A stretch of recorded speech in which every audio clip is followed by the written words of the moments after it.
So they're combining ultimately DMT with the MAOIs that enable it to be orally active. So there's a couple interesting things I want to ask you about here. So one, do we know that they all independently discovered this, or is it possible that the ayahuasca brew was discovered just a long time ago and sort of as people spread throughout Central and South America, they all inherited this culturally, or is there clear evidence that no, these cultures were in complete isolation and they totally independently discovered this? Yeah, it's a really good point. I sort of lean toward the latter, that it was an independent discovery. But and I sort of hypothesize that because of the geographical separation of the groups that discovered it, and the wide geographical range of discovery. Um, Hmm. but you're right, there could have been some knowledge and information passed among groups. So that's a good point. Okay, so it's used in multiple cultures. I mean, presumably, right? There's many cultures sort of in between them that don't use it. So it either had to have been lost many times, or it was independently discovered. But I think what you're saying is this is super fascinating. How is it that people living in the jungle that don't have chemistry labs and things like this, how did they figure this out? Because there's literally like millions of plants in the Amazon jungle. If you were to just randomly start sampling them and mixing them together at random, you would probably never happen upon the exact right combinations. And yet, if multiple cultures are using this, the question is really, by what method did they make this discovery? Is there any is there any information there? Like, if have people asked them, how did you guys discover this? Yeah, it's pretty simple. They speak to the plants. That's the answer you get, or that's the answer I've heard. There's a communication with nature in a way that is not accessible or reasonable or normal for us, for maybe us in modern scientific labs, like as you said.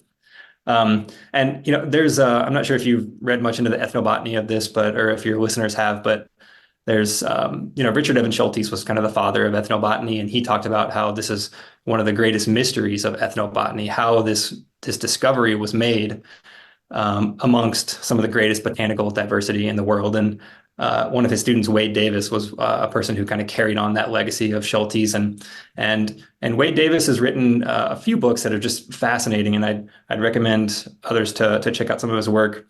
And he is an anthropologist who has studied a number of different cultures across the world. And one of his take homes that I've received from his work is there's just many different ways of knowing. There's many different ways of accessing knowledge and accessing information.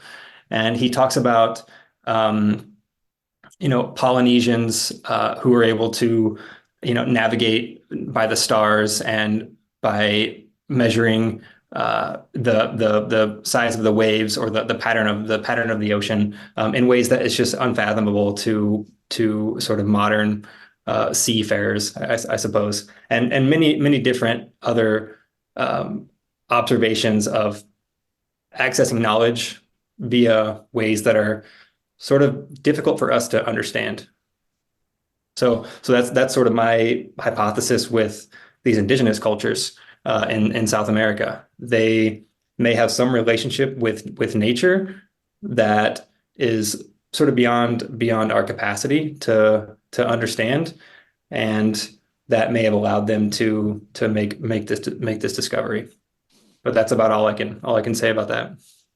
And so we find obviously DMT is found in certain plants. Psychotria viridis is the one that you often hear about. How common is DMT in the plant world? Because I know it's not found in just one plant, it's found in a number of them. How common is it? And do we know anything about why the plants are producing it?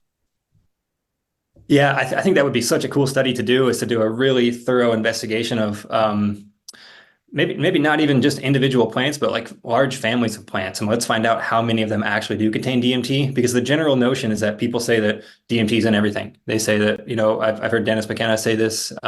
It's kind of like ubiquitous. You find it everywhere.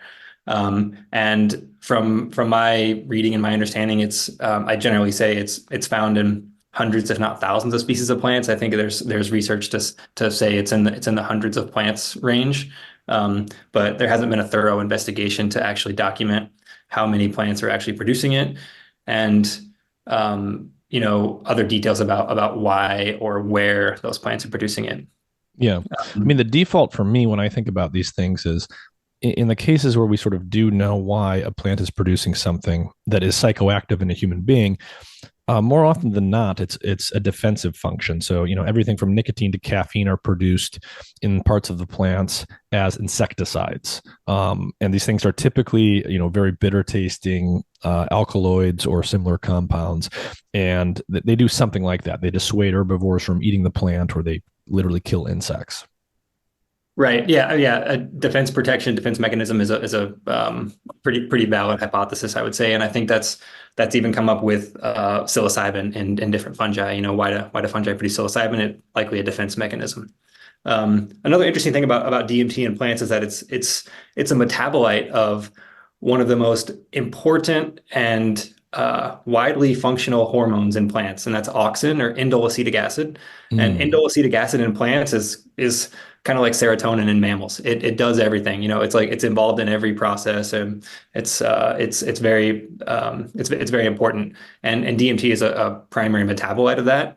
So that suggests that it's likely found in most, if not all, plant species. Interesting. Yeah, I didn't know that. That's fascinating. So it's in plants, it's in animals, at least in trace quantities. Before we get to your work, we're going to be going into the mammalian brain and talking about endogenous DMT there.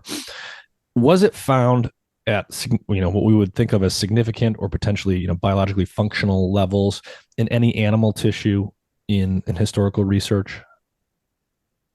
Historical research, I guess it depends on how you define that. Anything before your stuff?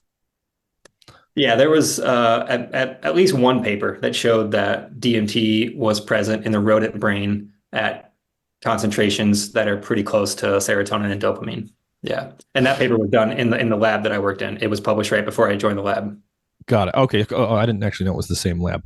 Okay, so yeah, I want to talk about that study. Actually, maybe before we do that, why don't we go back to the early 90s? So at this point, we know what Right. DMT is. We know it's found in plants, it's found in animals.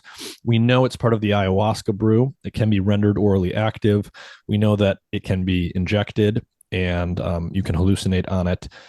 Um, Terrence McKenna has been, ranting and raving for a while by this time, so we know that you can smoke it and that it has very potent hallucinatory effects.